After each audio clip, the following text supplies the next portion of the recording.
जंगल में बारिश बंद होने के बाद अच्छी धूप निकली थी। हिरन अच्छी धूप का आनंद उठाने के लिए अपने घर से कुछ दूर चला ही था कि तभी उसे रास्ते में एक बहुत सुंदर मुर्गी दिखाई दी।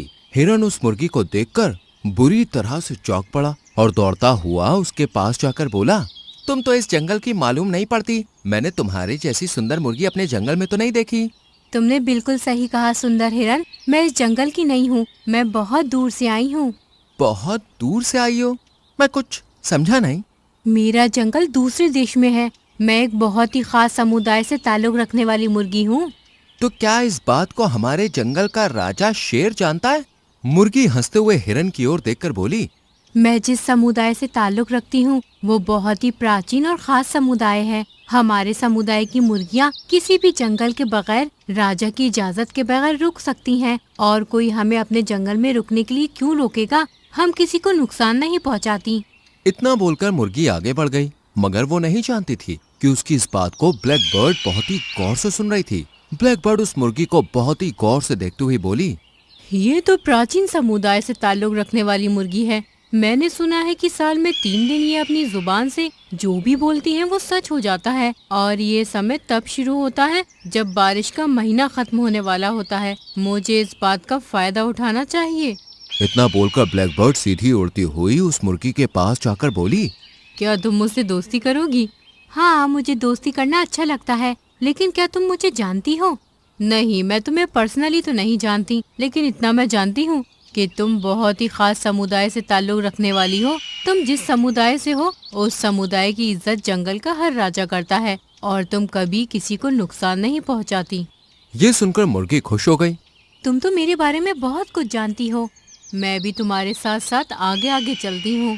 मुर्गी ब्लैक बर्ड के संग कुछ दूर चली ही थी कि तभी वहाँ पर रानू चिड़िया आ गई और उस मुर्गी की ओर देखकर बोली, तुम्हें इस ब्लैक बर्ड की बातों में नहीं आना चाहिए। शायद इसने तुम्हें पूरी बात नहीं बताई। ये मेरी दोस्त है, इसने मुझे बताया कि मैं कितनी शक्तिशाली हूँ। मेरे रास्ते से हट जाओ, नहीं तो मैं अपनी जुबान से तुम्हारे खिलाफ उल्टे सीधे शब्द निकाल दूंगी। फिर मत कहना कि ये क्या हुआ। फिर रानू चिड़िया मौके की नजाकत देखकर वहाँ से चली गई। ब्लैक बर्ड मुर्गी के साथ आधे दिन तक घूमती रही। दोपहर के समय ब्लैक बर्ड मुर्गी से बोली, मेरा आम खाने का बहुत मन कर रहा है। अब इसमें तो मैं तुम्हारी कोई मदद नहीं कर सकती। आम तो पेड़ की डाली पर लटके हैं और मैं इतना ऊंचा नहीं उड़ सकती। शायद तुम नहीं जानती, अगर तुम अपनी जुबान से कहोगी कि आम का गुच्छा नीचे गिर जाए तो गिर जाएगा। क्या मतलब? ऐसे कैसे हो सकता है? ऐसा मुमकिन नहीं। शायद तुम्हें अपनी शक्ति का ज्ञान ही नहीं है। अगर तुम्हें विश्वास नहीं होता तो ऐसा करके देख लो। मुर्गी ने ठीक वैसा ही किया। अगले पल आम का गुच्छा जमीन पर गिर पड़ा। ये देखकर मुर्गी विश्वास भरी नजरों से आम के गिरे हुए गुच्छे को देखने लगी।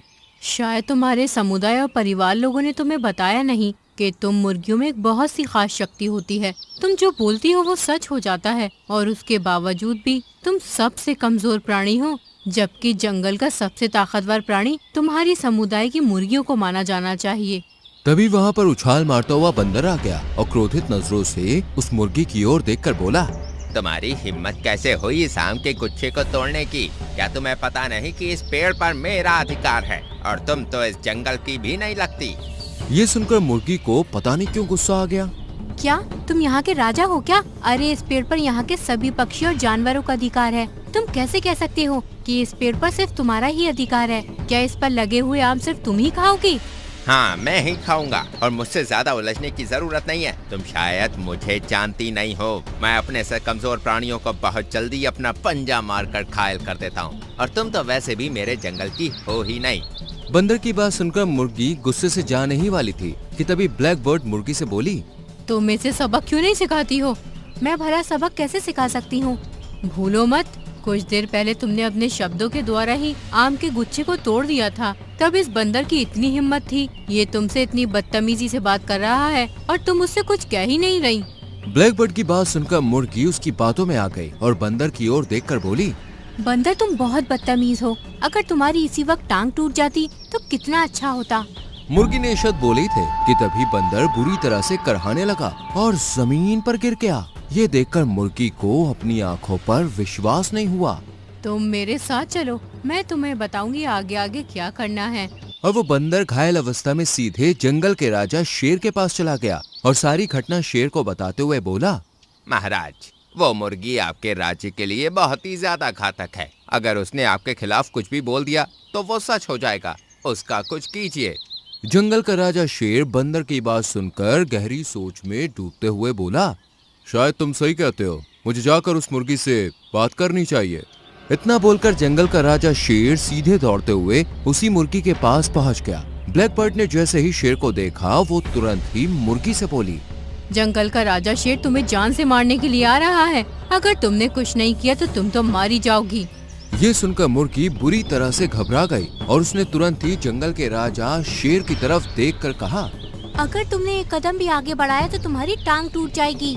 मगर शेर जब तक आगे बढ़ा चुका था अपनी टांगे, अचानक से वो लड़खड़ाता हुआ गिर गया और दर्द के मारे करहाने लगा।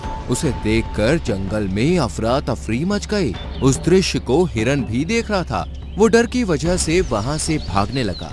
वहीं दूसरी ओर रानू चिड़िया मीनू मौसी के साथ अच्छे मौसम का लुत्फ उठा रही थी। तभी एक हिरन घबराया हुआ वहाँ आकर बुरी तरह से हाँफने लगा। रानू चिड़िया तुरंत ही हिरन से बोली, क्या हुआ हिरन, तुम इतने घबराए हुए क्यों हो? आज तो जंगल में अच्छी धूप भी निकली है और हवा भी अच्छी चल रही है। जो बात मैं बताने वाला हूँ उसे सुनकर तुम भी घबरा जाओगी रानू। ऐसी कौन सी बात है?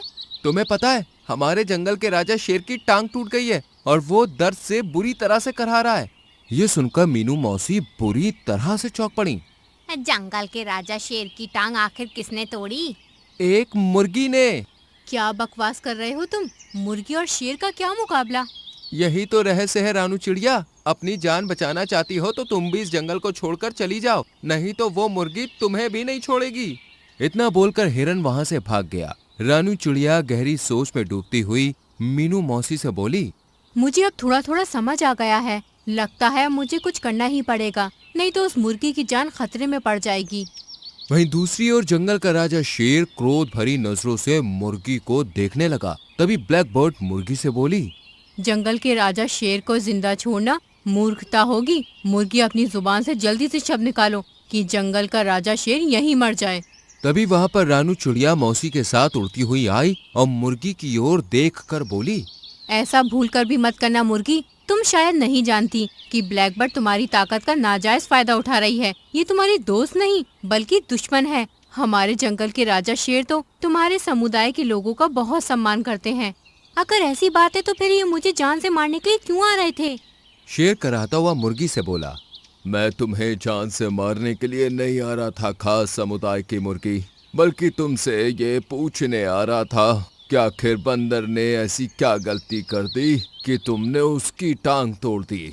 देखा, मुझे तुम पर पूरा विश्वास है कि ये गलतफहमी भी ब्लैकबर्ड ने तुम्हारे मन में भरी होगी। शायद तुम्हारे परिवार वालों ने तुम्हें इसलिए तुम्हारी ताकत के बारे में नहीं बताया होगा कि तुम्हारे अंदर अभी वो समझदारी ही नहीं है। मैं तुम्हारे समुदाय के बारे में जानती हूँ। ये ताकत साल में सिर्फ 3 दिन तुम्हारे अंदर रहती है। मान लो कि अगर तुम जंगल के राजा शेर को नुकसान पहुँचाने में कामयाब हो भी गयी तो 3 दिन बाद तुम साधारण मुर्गी बन जाओगी।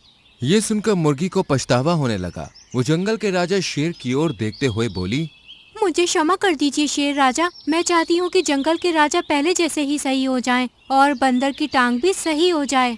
अगले ही पल जंगल का राजा बिल्कुल सही हो गया और क्रोधित अवस्था में ब्लैकबर्ड की ओर देख के बोला, तुम्हें तो अब मैं कारागार में ही डालूंगा। ब्लैकबर्ड, तुमने अब सारी हदें पार कर दी है। जंगल के राजा ने ब्लैकबर्ड को गिरफ्तार करके जेल में डलवा दिया और इस तरह रानू चिड़िया फिर से सबकी हीरो बन गई। तो दोस्तों, कैसी लगी आपको हमारी ये कहानी? अगर कहानी अच्छी लगी हो तो वीडियो को लाइक कीजिएगा, चैनल को सब्सक्राइब कीजिएगा और हाँ, कहानी अपने दोस्तों के साथ शेयर करना तो बिल्कुल मत भूलिएगा। मैं आपको मिलूंगी अगले वीडियो में किसी नई कहानी, नई सीख के साथ। तब तक के लिए बाय बाय।